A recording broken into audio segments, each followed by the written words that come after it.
আসসালামু আলাইকুম প্রিয় বন্ধুরা। আমরা পুকুর সেচ করার পর নতুন করে আবার চুন ছিটানোর পরে সুন্দর করে পরিষ্কার করার পর আমরা নতুন করে আবার পানি ছিঁচব।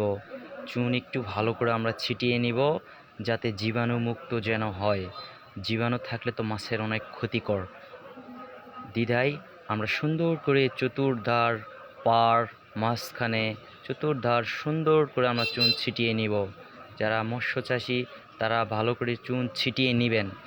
তারপরে আপনারা চুন ছিটানোর পরে চুনটা পরিষ্কার রাখতে হবে। রাখার পরে আপনার নতুন করে মোটর দিয়ে নতুন করে পানি আবার দিতে হবে। দেওয়ার পর পানি যখন পাড়ে কানায় কানায় ভর্তি হবে তারপরে নতুন করে আবার চুন ছিটানো হবে। চুন ছিটানোর পরে আবার নতুন করে যারা পোনা চাষি তারা পোনা চাষ করতে পারে। যারা একটু বড় মাছ চাষ করে তারা একটু বড় মাছ চাষ করতে পারবে।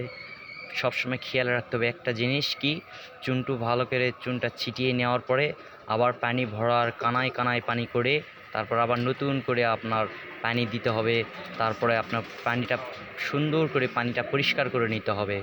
পরিষ্কার করে নেওয়ার পরে তারপর আপনি এখন বুঝতে হবে এখন মাছ ছাড়ার সময় আছে কি না। এখন যদি মাছ ছাড়ার সময় সঠিক সময়ে আপনারা মাছ ছাড়বেন। তারপর আস্তে আস্তে আস্তে আস্তে আপনারা খাদ্য ভালো মানের দিবেন। আপনারা একটু পরামর্শ নেবেন।